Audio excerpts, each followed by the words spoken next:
I'm live, everybody. So, welcome. Let's see who's on here. Carlos and Ellie are on here. Good evening. I hope you all had a great day. I am excited about the topic tonight. We're going to be talking about keep her at home.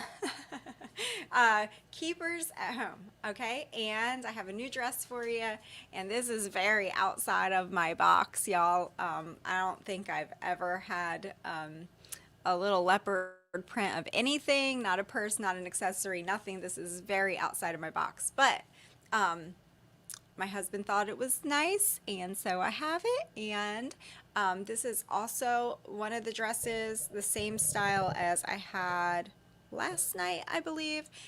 Always go back and look at the videos, because if I don't post that dress, the link for the dress that evening, I always have it posted by that next morning. So if you really like to dress, just go back to the video and I will have it posted there for you. But this is the same dress. It comes in lots of different prints. Like I said, it's so soft and comfy. I'm not going to say that it's 100% cotton because it's not, but it is definitely like a t-shirt material. I love so many things about it. It is pleated. I said some of these things last night as well if you were here.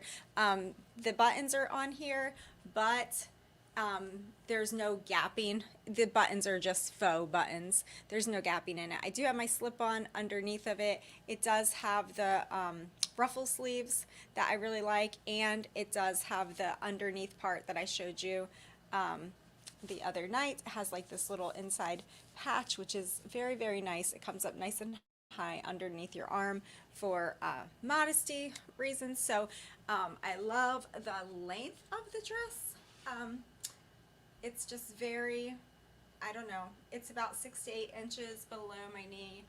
It's just a really nice length, and if you wanted to, my little girl's been wearing these. I got them in a little girl style too, very similar.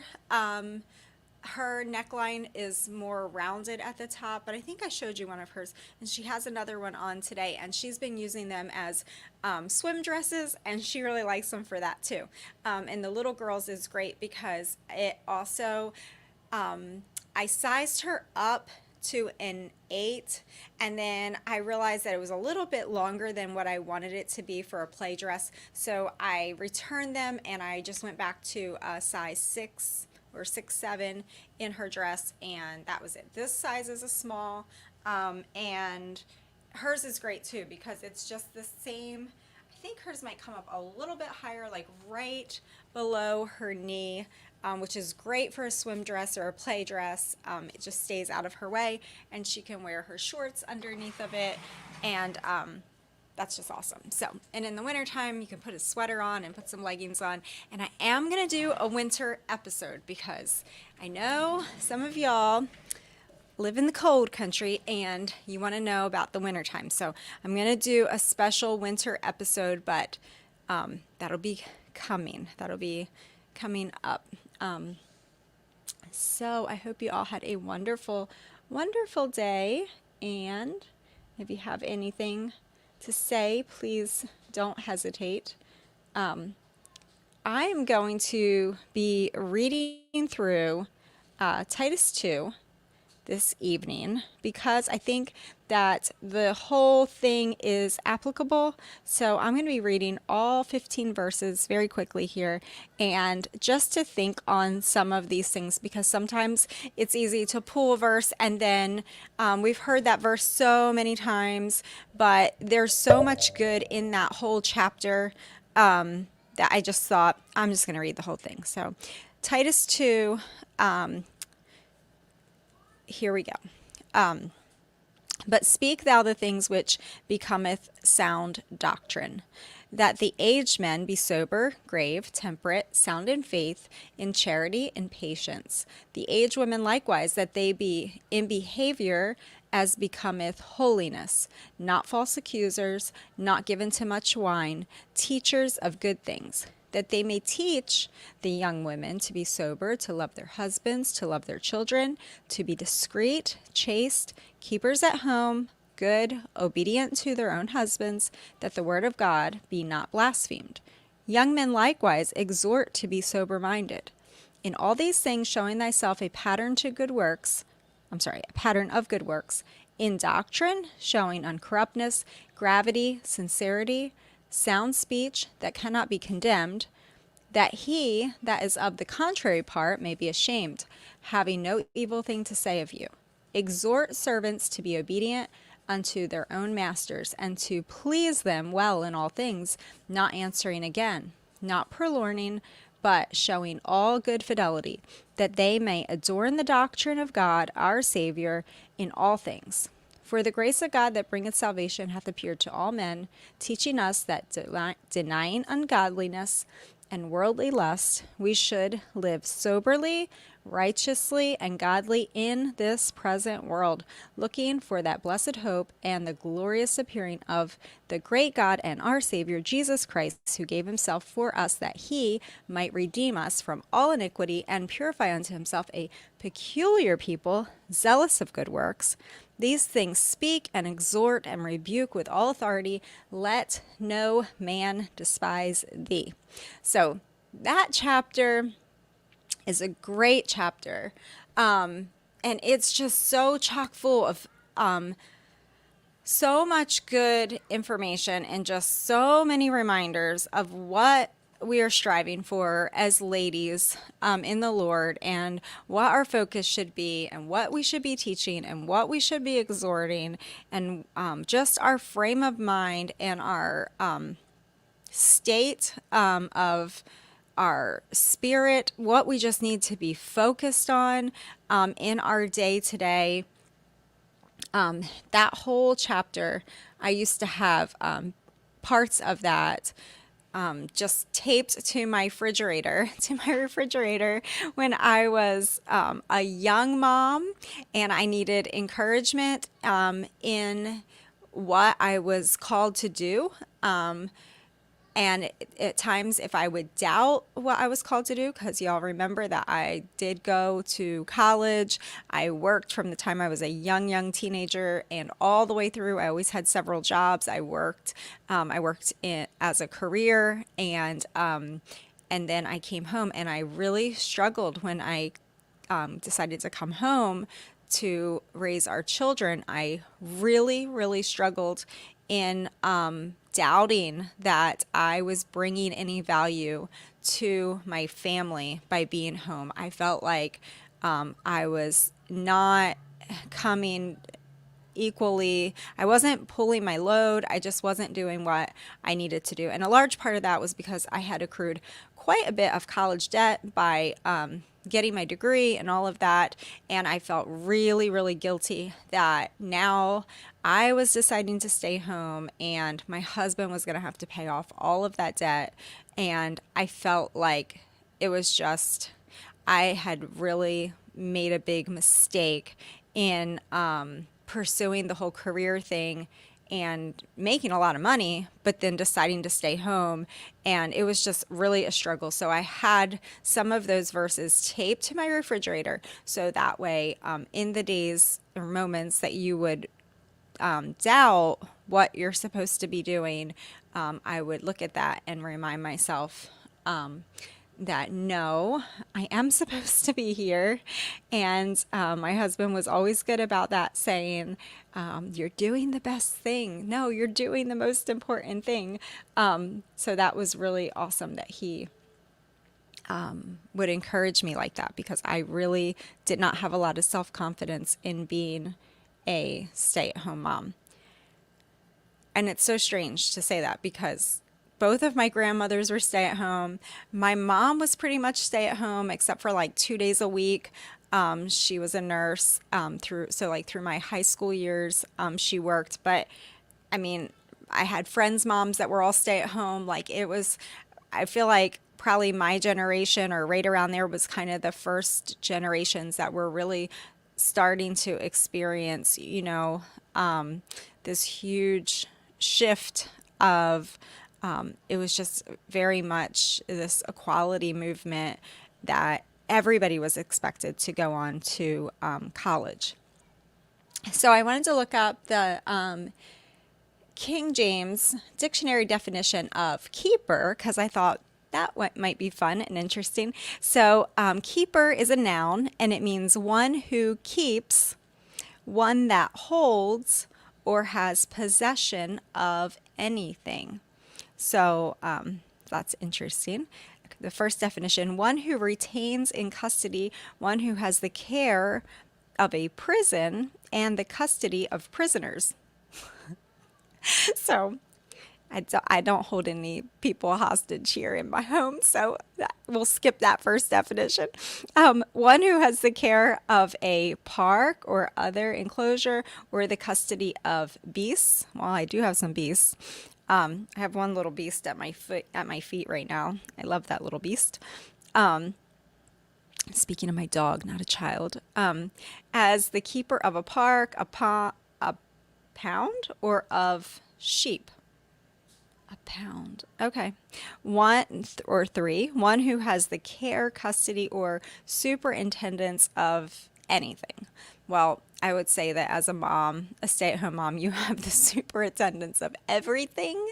You are kind of the supervisor. You're the head chief officer of all of it. And that's the fun of it, and that is the pressure of it as well, is because it all falls on your shoulders, right? That you have to manage this thing. And I had a good friend, was a young mom too, and she came from the career world, and she made the decision to stay home. And she just said, I just wanted to tackle this thing. Like I wanted to do the stay-at-home mom thing, the homeschool mom thing, the keeper at home, the Christian mom. I just wanted to study it. I wanted to pursue it. I wanted to do it so well. Like I wanted to do it like it's my job.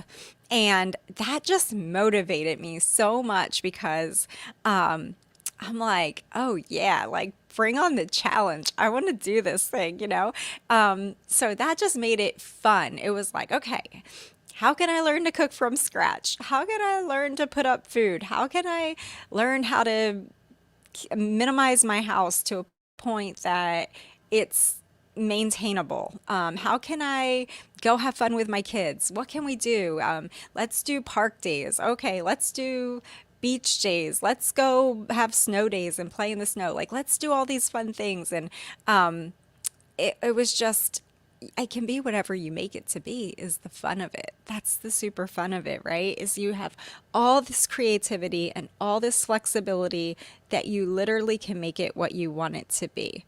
And if it's drudgery and if it's boring, and if it's just not fun, switch it up. I mean, you're the boss, you're the one in the captain seat, you're the superintendent of your home.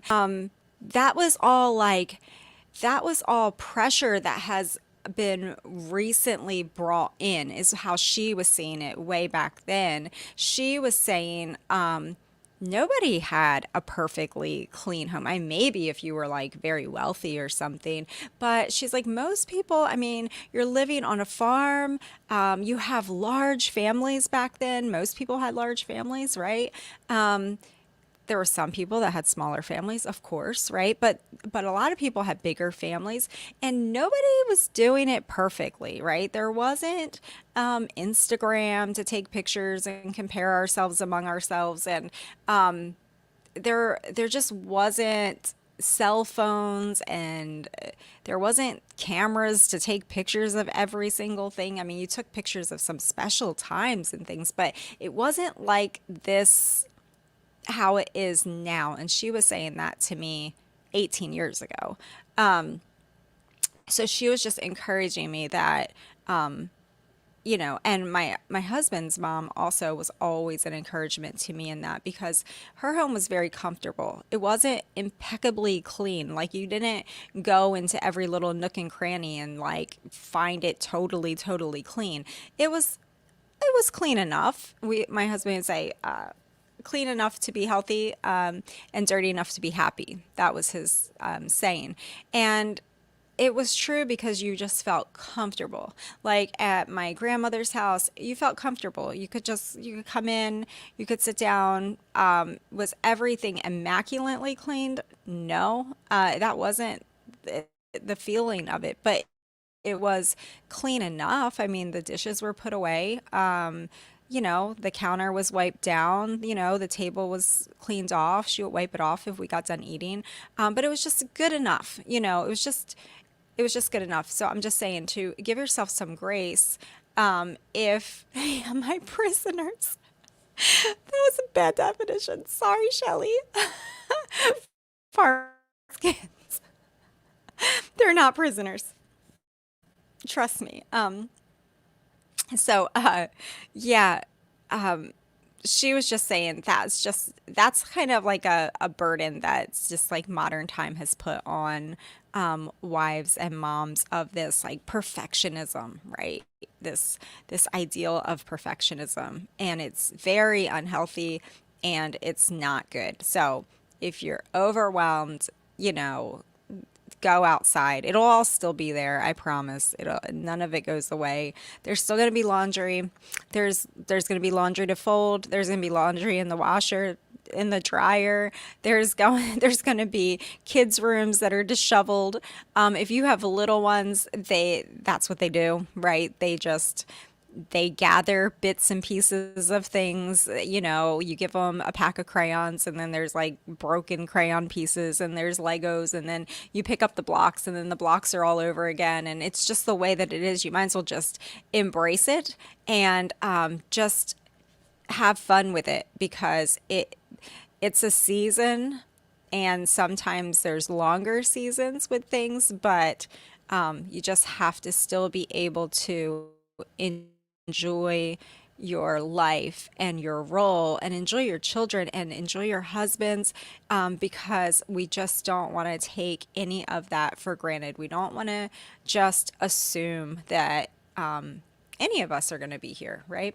So just enjoying that. That's what we're supposed to encourage each other in, right? Loving our children, loving our husbands, right? And loving them and serving them, but not loving them in a controlling way where we're like, I mean, there's a time when I'm like, okay, go to your rooms and go clean up your rooms. Like right now, I usually tell them I have to run the vacuum.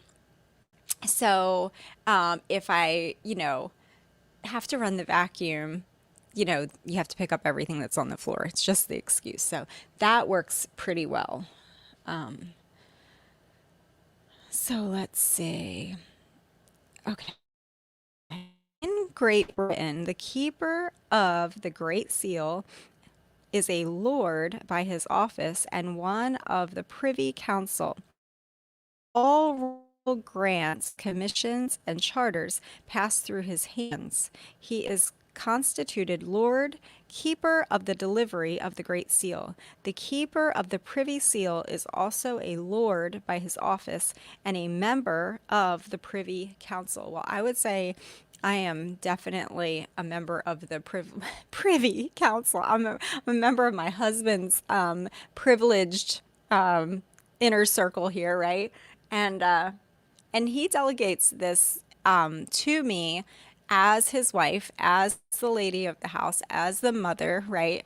I have privileges, right? And one of those privileges that I have is to raise and nurture and train and teach and disciple our children, and also to love and enjoy them, right? And that is that is that is my role. That is what I do. And I've always had a really great husband that has given me full liberty in this area, that he really lets me run with it. If I decide to change up the homeschool, if I decide to change up the furniture in the house, if I decide to switch over to cloth napkins or switch back to whatever, or like 42 days ago now, if I decide to switch to carnivore diet, he's just like, okay, whatever the prison lady says. No, he's just, yeah, we're just like, Oh, I mean, I'm the manager of the home. So, I mean, as long as I don't do anything that he disagrees with, it would have to be something pretty serious for him to say, I don't really like that. But once in a while, he does have opinions on things that he's like, oh, I think I'd rather, it's funny the things that I think, well, for my husband, the things that he does have opinions on, like, I have chairs in my kitchen, right? And I really like them to be four chairs on each side of the table. And that leaves these two, because my table's like a big giant rectangle. And then that leaves those two smaller sides of the table open so people can walk. You can walk to the refrigerator. It's just open, right? And by the stove, I like that to be open. So I just want my four chairs, right? Because there's 8 of us. And he likes having 2 chairs at the head of the table. And so for a while, I would move his chair back, and then when it was dinner time and he came home, I would take his chair and put it back where he wanted it to be. And then when he was done eating, I would move it back. And then I just finally was like, forget it. He just wants his chair there. I'm just going to leave his chair there. So it's funny little things like that. I can definitely say, making sure, I think part of being a keeper at home is, making the atmosphere in your home enjoyable, right? So like at my grandmother's house, it was very casual, it was very enjoyable. It was a farm and there was always food, and there she always had time to sit down and talk to you, and it was just very relaxed. And I want my children to enjoy being in their home, right? I don't want them to be like, oh, if I go in the house, mom's gonna ask me to do whatever or whatever. Like, I want them to find solace in coming into our home too. So if that means that, they don't always put their boots away where they're supposed to put them, even though they know where they go, right? And I've made special places for them to be. A lot of times I'll just go ahead and do it. I'll just pick up the boots and put them away, because they're busy and they're men. They're building stuff and doing stuff. And once in a while, I'll say, whoever's boots are out there, they need to go get their boots. And there's 3 places for shoes: the front porch, the back porch. We have a big container on the back porch for shoes. Or in my back closet, there's a shelf for shoes. That's the 3 places that shoes belong. But with 8 of us here, some people just get really comfortable and they come take their boots off, and that's where they leave them. And then I'll have like a bunch of shoes, but like I'm always tidying up too, pretty consistently throughout the day by default. I just grab them. A lot of times I just grab the shoes and just put them up, and even my husband's shoes, whatever. I just you just do what you got to do. So, but setting that atmosphere in your home is really important. And we do set the tone for our home as far as if it's going to be an intense situation or if it's going to be like chill. Like, it really doesn't matter. Like, does it really matter that, one of my younger sons in the middle was saying to my little ones, I think it's like a week or so ago, do you always have to have these blocks? Like, they have like all these magnet blocks, and the magnet blocks are like all over, in the living room. And he's like, oh, I just want to walk through the living room, but do they always have to have these blocks everywhere? And I was like, I actually enjoy that there's toys in my living room. Like, I know that time, that season's coming to an end, and my youngest just turned 5. I know they're not going to always sit and play with magnet blocks for hours, right? So I'm kind of enjoying looking at those colorful little toys on the living room floor. And, when we get tired of them, we can pick them up, and it doesn't have to be tonight. It can be some people. And, I had this rule for a long time of, let's pick up everything, in the evening, and then that way in the morning. But there's sometimes that I just let it go too, because it's like, they're going to play with the blocks again in the morning. It's fine. I mean, we don't need to pick them all up. But I did pick up a whole bunch of Legos this afternoon. And my little guy, he's gotten back into Legos, which his older brother gave him a really cool Lego like airplane jet thing. And I was very surprised that it was like a gift to him, because he had like taken it and it was like one of his treasures from when he was little, and he was really into Legos. And then all of a sudden it was on my living room floor, and I said, "Where did you get that?" And he said, "Yeah, buddy gave me this." And I was like, "Wow, okay." So Legos have been a thing again. They just, they go in phases with toys. And so they had all these Legos out on this blanket, and some obviously were scattered abroad to the four corners of the living room too. So I picked up all the scattered ones, and then picked up the blanket and put the Legos away. And sometimes I just enjoy doing some things like that, because I know my season with little ones is not going to last.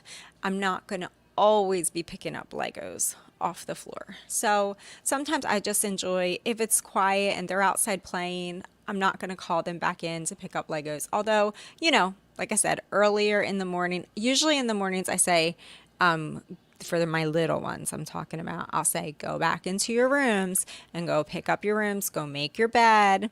And their definition of picking up their room is like, just get everything off the floor. Like, that's the thing. So that's fine. And even, if it's clean clothes, shove it in a drawer somewhere. They don't have to fold it up and everything. They can fold clothes, but just shove it in a drawer if it's clean. If it's dirty, put it in your dirty clothes bag.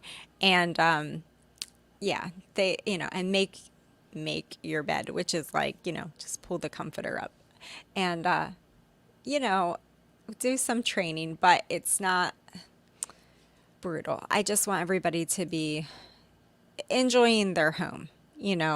There's real life, but there's, just enjoying your home too. My husband's family, they always did a great job with that. Very similar to my grandmother's house, was just like, it was just a comfortable place to come. You could just, it might not have been winning any awards for like, Better Homes and Gardens, or like, you know, uh, the cleanest house, whatever. But it was clean enough, and everybody who came in was comfortable. You could enjoy yourself, you could relax, and it was just an atmosphere of just family and just chill. Like, it was just calm and relaxing. And I don't know, it was just, that's always how their house was. And I just appreciate that so much. And, you know, I don't know. It's just the way that it is. I think that's just in us as ladies, is to create a space. We want all of our people to be happy, to be comfortable, and it's enjoyable for us when we sit back and we see that everybody is enjoying themselves. That is so rewarding for us, because I hear my little ones in there now putting blocks together, the magnet blocks. That's enjoyable. Like, that's what we want. That's the whole point. So anyway, today was a busy day, and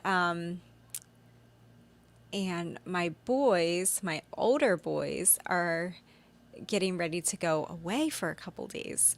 So they are going to have a really fun adventure, and maybe they'll tell you a little bit about it when they get back.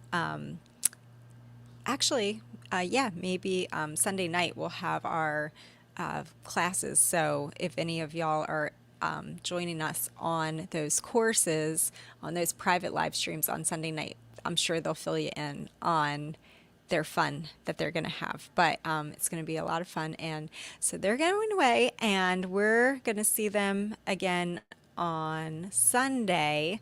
And I'm so excited for them. I'm super excited for them. And And then it's just gonna be me and my husband here with little ones. So it's gonna be very strange and quiet to be here all by ourselves with little ones for a couple days. I'm kind of used to being by myself with little ones during the day because they go and they do, and they're just busy all the time. I hear somebody out there right now with a weed eater. They were working on finishing the deck. This evening, they like added a little addition area onto the deck, and we got like one of those little 4-foot pools back there. So the kids have been enjoying that a lot this summer, and they're just busy.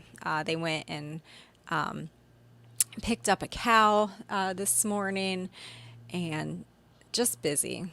They're always just going and busy. They had a bunch of errands to run. So I'm used to kind of being by myself during the day with the 3 little ones, sometimes just 2 little ones, because Big Tex, who is 8, goes with my big boys a lot during the day. So he is kind of like the 4th amigo. So shirt on and his little hat and boots, and he's like ready to go. So he went with the big boys today, and they went to town and got haircuts, and he's just one of the guys. They picked up a new pair of jeans for themselves. I think one of them got a new shirt for when they go away. So a fresh pair of jeans because they are rough on their jeans. So they are excited about that. But I hear a weed eater going out front. So that's kind of cool. They're just wrapping up all the little loose ends before they leave for a couple days. And it's just funny going through all of the stages of raising children that, you know, I don't know, all the different stages where they just grow up. All right, let's read some comments here. So Shelly from Farm Raised Kids says, my husband's grandmother told me when my 3 older children were toddlers that that the time would come when my house would stay silent and would be empty of children's laughter. Enjoy the laughter now. Yes. My friend, she's a little bit older than me, so a little further down the road. This is the stage that I'm in, y'all. Look, you want to see? This is the honest truth. Look, this is how many this is how many glasses I have. And none of these are expensive. I buy them in like packs of, I don't know, whatever, 5 or 6 come in a pack. But I went to pick up one pair and there's like 2 other pairs. What happened the other day when I was at the baby shower, and this is funny. They were doing a game at the baby shower and I couldn't see the little game card thing. So I grabbed my glasses out of them on, and I didn't realize that I already had a pair of glasses up here on my head, and I put on another pair of glasses, and I did not realize that the glasses were up on my leaving the baby shower. I didn't keep the second pair of glasses on the whole time. I just put them on while I played the game and put them back away. But then later, as I was leaving there, I'm like, oh, I still got a pair of glasses on my head. That's where I'm at. That's what it is, y'all. So, and they're not good glasses. That's why I gotta like super clean them, or they just get used and abused. I'm not real fussy with them, and they're probably not good for my eyes. But anyway, because they're so cruddy. All right, let's see. Yes. So anyway, my girlfriend who's a little further ahead than me, she said it's so quiet. She just misses the noise. And when we're talking sometimes, she's like, "Oh, I hear those little voices. Like I hear that background noise, and I so miss the noise. I just hate the quiet."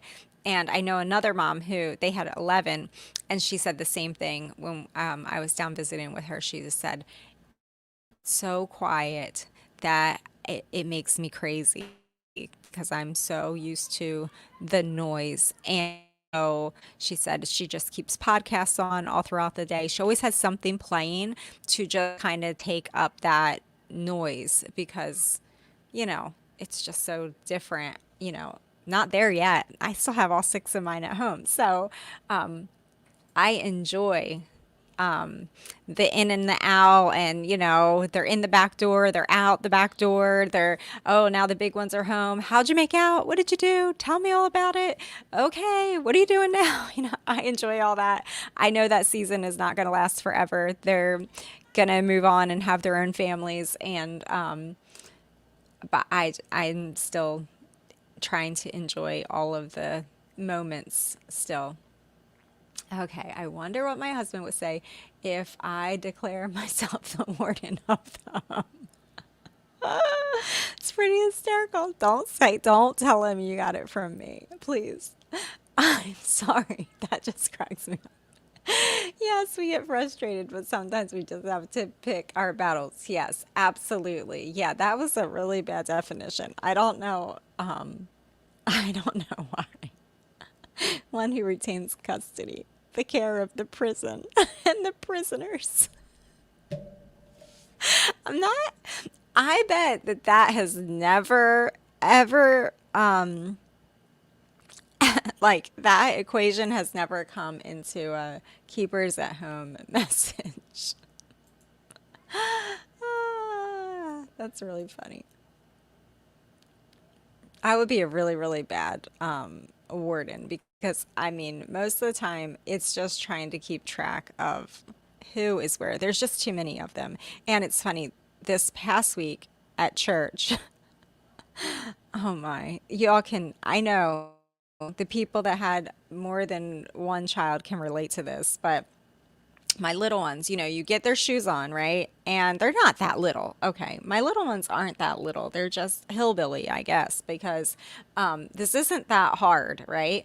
But I mean, they're 8, 6, and 5 now. So they're not babies. They're not toddlers. But you get their shoes on, or they get their shoes on, you get in the car, and then I don't know what happens between our house and church, but somebody is bound to get their shoes off. And then I don't even know. I don't know. So, and then if they get inside the church and they're sitting, somebody's bound to take their shoes off, like again, like mid service. I don't know. And then I just don't, the shoes are like a thing. And so we were coming back out. No, how did it go? Yeah, we were coming back out from church. We were all done and over. And my little one, who's 5, we were going to put his shoes back on him again. And they just had sandals. They didn't have socks on. And I was like, forget it. Just forget it. I mean, who cares? Just let him be barefoot. It doesn't even matter. And my oldest one, Matt, is like, why do we even put shoes on them? Why? This is great. Like, why don't we they can be like little Amish kids. They do not need to wear shoes in the summertime. Who cares if we're going to church? Just bring them barefoot. And I'm like, that's kind of true. I mean, why do I torture myself with trying to yeah, it's just funny. Like obviously could care less about having shoes on their feet. So why?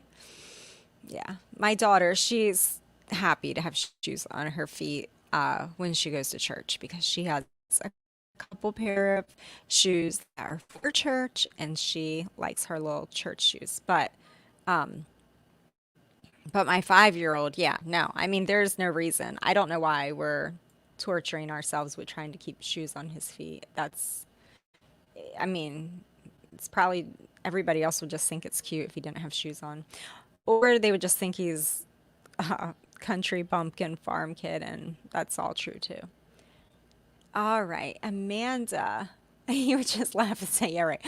Yeah, I would be a horrible warden. I cannot keep track of, yeah, no, it's hard for me to keep a handle on things. I mean, just doing what I'm supposed to do every day is hard enough, let alone yeah, trying to keep short tabs on people. Okay, I have to ask, since going carnivore, have you changed your mind about eating the bugs? I'm not eating bugs. Yeah. Hamburgers. I'll eat hamburgers. That's too funny. Yeah, no, I'm not eating bugs. It would have to get really bad to eat bugs. And there's a lot of cows in Texas, so I don't think we're in danger of eating bugs anytime soon. We went to church with a family though years ago. They were from Africa and they were very big into eating certain kind of bugs. I think grasshoppers they ate. But I don't know if they dipped them in chocolate. I forget.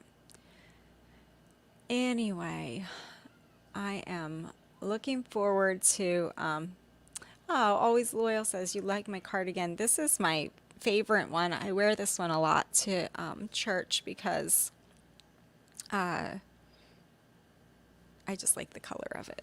Um, but I have more like casual ones for just around the house or something. Honestly, I'm not wearing a cardigan right now at like during the house time, unless it's like first thing in the morning, maybe. But then the cardigan comes off because it's like it's way too hot. Way, way, way too hot. Let's see if there's anything else. Does anybody else have any good verses for keepers at home? You know, it's funny, like the things that are important, I think, to each of us as ladies as a keeper at home. You know, like my stepmom, she likes candles. So she has at least one candle on her kitchen table all the time. And that's what's really important to her. Like that creates a nice atmosphere in the home. So like after dinner or, you know, in the morning early, she might light a candle and just have a cup of tea or whatever. So it's just funny the different little things that we have that make our home home to us. And for me, like, I know this is kind of very silly, but like in my family room where we all just hang out, I have pillows on the couch, and everybody teases me about these pillows, but I put a lot of time a couple years back into getting really comfy pillows for the couch and the beds. And so everybody has enough pillows that everybody can grab a pillow. They have little ones or big ones laying on the floor. And I bought a couple like little throw blankets from Dollar General. And there's enough that there's usually like, I don't know, 3 throw blankets in that room. And they, they tease me about them, but everybody uses them and that just makes me happy. Like I just like my people being comfortable and we're all just chilling out and we're watching what have we been watching lately is like this explorer show, Expedition, I think it's called Expedition Unknown with Josh Gates. I don't know if any of y'all watch that, but it's a really neat I think it's on Amazon Prime. And there's lots of seasons of it, I'm pretty sure. But Expedition Unknown. And it's always like he's helping to discover things that were lost in history. And he's always like in a cave somewhere finding something or digging up something or yeah, so everybody likes it. My 8-year-old loves it. So last night when we got done dinner, he was like, we gotta go watch Expedition Unknown. Like he was so wound up about it. But we either watch that or like Survivor shows. The boys are really into like I think there's a show called Alone that might be Amazon Prime too. And it's kind of weird. Like it's definitely not a girl show, but it's just like these random people, they'll put them alone, like it's like somewhere in like Canada or something, and it's cold, it gets cold, they go through the winter time, and it's just whoever can survive the longest, and they have to use all of their survival skills to they're alone, I mean they're not with anybody, and then they have to like fish for themselves and they document it themselves. So the boys are like really into that, and they have a couple other survivor guys that they follow. Some of them I'm just like, I can't. We're watching that guy. Like, I just, there's some stuff that they're just like, eating some weird stuff or whatever. And I'm just like, no, like I can't. I don't want to see him eat the squirrel. It's just gross. But but anyway, it's the point that we're just relaxing together as a family. Um, yeah, so let's see. And getting into bed at night, all my people, like I love my little ones, like tucking them in at night. This past year, I bought them new comforters, like the duvet covers. They weren't that expensive at all, but they're 100% cotton duvet covers, and it just makes me so happy. Like I think it was called like Wake in a Cloud or Sleep in a Cloud. I don't know. It was some Amazon duvet covers, but I got one for me and my husband's bed, and then one for each of the little kids' beds on their bunk beds. And the big boys got them too after a lot of convincing. They said they didn't need them, but then I convinced them to get them. And I'm like, doesn't that feel nice? Like, isn't that comfortable to have like just some fresh bedding? It's just cotton. It just feels so good. And it's not expensive. It's just, it's so comfy. I don't know. Like little things like that. I love reading to my little kids at night. They all have like favorite stories. And that all that stuff is homemaking. All of that is having to do with a keeper at home, right? It's like you get up, I get the laundry going, right? I sometimes do better with laundry than other times, but I enjoy sitting and folding the laundry. I'm kind of like just getting to a funny place, I think, in my mid 40s now, where it's like you start to really just enjoy some of the things that in your 20s or in your 30s you like it's like, oh, this laundry, like there's so much.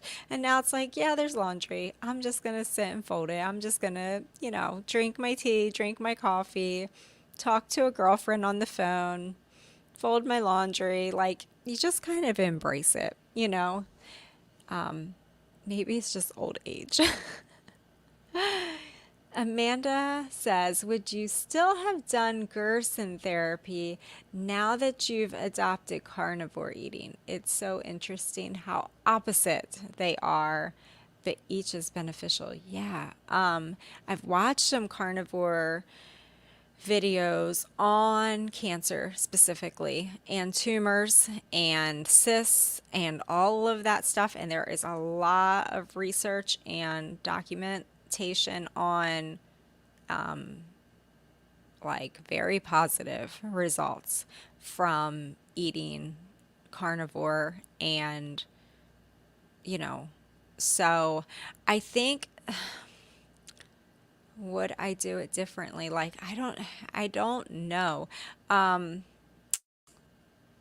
I really, that's a hard question. Because I'm not going to give all the praise to Gerson therapy. I think that the Lord healed me too. You know what I'm saying? I did what I knew at that time, which was Gerson therapy, and we prayed and begged God, and somehow, it worked out.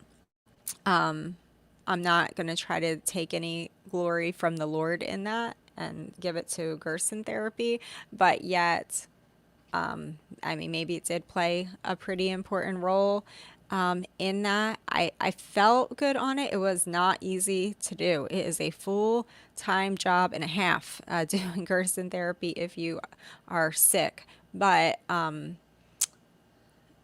yeah, I don't know. I think at this point, I would probably, the carnivore is just way easier. So much easier. Oh my. Even if you were doing the coffee cleanse things and the carnivore, um, like it's just so much easier. I mean, the juicing every hour or 2 hours and all the different juices and, you know, the super limited diet. I mean, really limited diet was hard. I wouldn't say it was hard because I had already made my mind up. So once you make your mind up on something, it's not really hard anymore. It's just like, well, this is what I'm doing, you know? But it's like you're still like, ooh, that's what I'm having for dinner. Soup with like nothing in it, you know? I don't know. That was, but yeah, I would probably just stick with the carnivore just because it's so easy. And then if the carnivore didn't work or I wasn't seeing results with that, if I, was really, really diligent with it. Good night, Carlos. Thanks for being here, buddy. I would then switch maybe. I don't know. I'm not sure. But I would just hope and pray that the carnivore will work because it's just, you feel full, you're good, you know. Like, so yesterday was my first, oh, son, you don't have a shirt on. Okay, you need to go find daddy. I love you. My soul. Where's the prison guard at? Where's your father? Um, yeah. So yesterday I tried doing 16 hours in between. I won't say a fast, but I guess technically it's a fast, right? Because you're sleeping and whatever. So I ate at whatever it was, like say 7 o'clock that night before, and then I waited until 1 o'clock that next day in the afternoon to eat. I ate a really big carnivore meal, and then I didn't eat again until 1 o'clock today. So I've just been kind of playing around with it for a little bit to see, because there's this one meal a day kind of thing. Dr. Kiltz is a carnivore guy. He's the fertility doctor guy. And he was talking about doing one meal a day. Now, I know Dr. Berry talks about for some people doing two meals a day, like I think he says like 10 o'clock and 6 o'clock for some people. But a lot of them talk about the benefits of letting your body rest and not having to digest food. So, yeah, I just wanted to try that out. It didn't work out today because I waited until 1 o'clock to eat and then I ate, but I don't think I ate enough. I had like a bunch of sausage and I had some eggs and I tried to like eat some bacon, but I just felt like, I don't know, I kind of quit and I just didn't eat anymore. And you really, if you're just eating the one meal, you really got to push yourself and eat. Like you have to eat. And I didn't. So then by the time dinner time came around, I won't say I was hungry, but the hamburger did look good. And I was like, I'm just eating a hamburger and some more bacon because,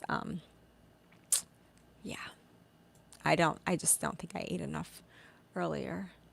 Shelly says, my daughter was diagnosed with Hashimoto's thyroiditis when she was 12 years old. She had a goiter and cysts on her thyroid. The goiter went down, but it's all still a struggle. Yeah, thyroid, Hashimoto's, any stuff you definitely want to consider carnivore for. It's been shown. You can look it up. Thyroid issues, Hashimoto's. I think Dr. Barry's wife had Hashimoto's, and yes, she definitely would get a handle on things. The other thing is, I think there's a woman doctor. I believe she's in Italy. I cannot think of her name, but she is carnivore doctor, and I'm trying to think of who was interviewing her. I think Kelly Hogan.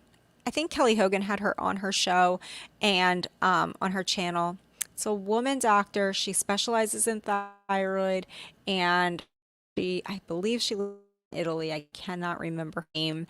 And she was saying she has this whole regimen with iodine, and I guess it depends on each patient, but she was saying 1 to 2 drops of the Lugol's iodine, a certain percent of the iodine once a day for women. And she said that she takes it on a case by case. She doesn't do like the high dose iodine like some doctors recommend, but she does believe in iodine supplementation. And Kelly was saying, I think she does 1 drop of Lugol's a day, but I think this doctor was saying 2 drops a day would be fine too, depending on the patient. I know I'm pretty sensitive to iodine, so I'll probably have to be careful with it, but I would like to get more consistent with that. But yeah, I mean, the carnivore, the thing is, it's just so simple and easy, and you just feel full. And the thing that my older boys are really enjoying about it is that you can have ice cream occasionally. So we would just say like maybe once a week or whatever, and like they're getting ready to go away.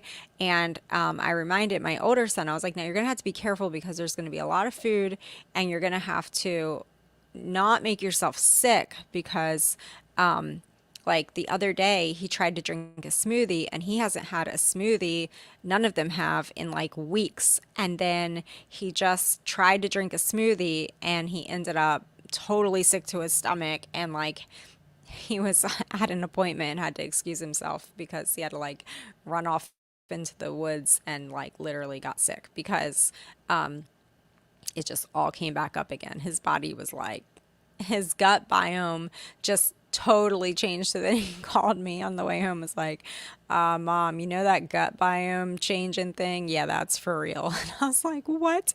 And he told me, it was like, yeah, I like totally puked up my whole entire smoothie. And I'm like, oh, honey, yeah.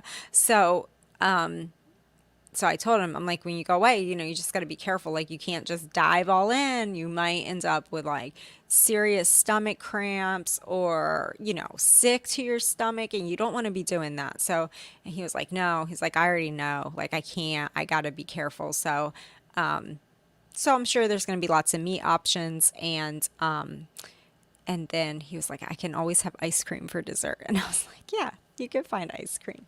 So, they're pretty excited about that option. And I made some ice cream the other day. We have this Ninja Creamy thing that my son James got. James is the gadget guy. And I don't know, maybe 6 months back or more, he was on it. He wanted to buy a Ninja Creamy, so he bought it. It's like this ice cream machine thing. And we've had other ice cream makers that were way less money and whatever, but we got this thing now. And so I've never made a recipe in it. So I tried to make one the other day, and I was following this keto ice cream recipe. So instead of dairy, because we haven't implemented dairy back in, with the exception of like if we were somewhere and they had ice cream, or like when we had company over last week, we bought some ice cream just to be normal and have ice cream with people. But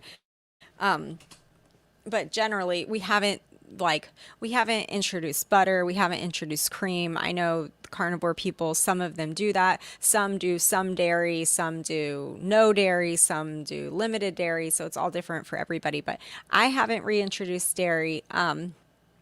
Mainly because we're doing it for a sustainable reason too, and I don't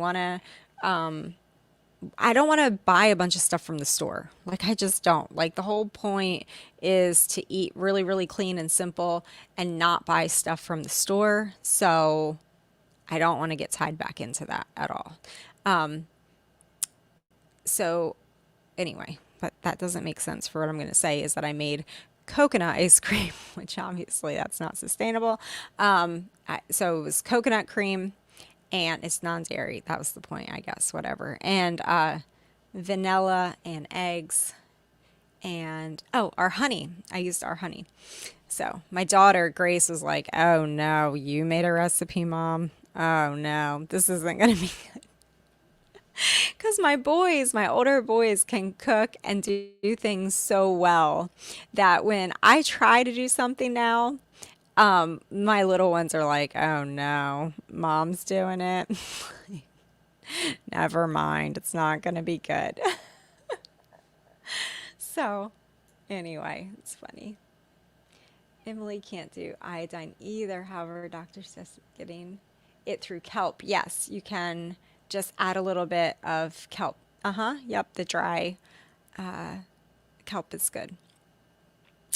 Yeah, so I would definitely try it. I mean, try it for a week and see how you feel, and then it's definitely easier than anything else that we've ever done. I mean, just because you feel so full. You make it with heavy whipping cream. Yeah, that's what my friend does too. Doesn't upset stomach of dairy intolerant kids. Really? Huh. Okay. That's cool. So, Shelly, do you make, do you put sugar in with it too? Like my friend that's carnivore, she doesn't do sugar. She just does heavy whipping cream with no sugar. Or do you put honey in it? Or I'm just curious of what you do. Yeah.